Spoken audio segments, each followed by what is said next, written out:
Praise the Lord. A very good morning to all. Gospel of Matthew, chapter 6, verse 20. But lay up for yourselves treasures in heaven, where neither moth nor rust corrupt, and where thieves do not break through nor steal. Dear people of God, let me ask you, what is the measuring standard of God's approval? The notion that it is the blessing that we have received from God is wrong.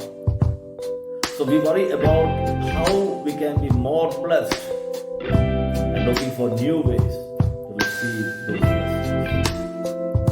But the scripture says true riches is the riches of God. Everything else is momentary and perishable.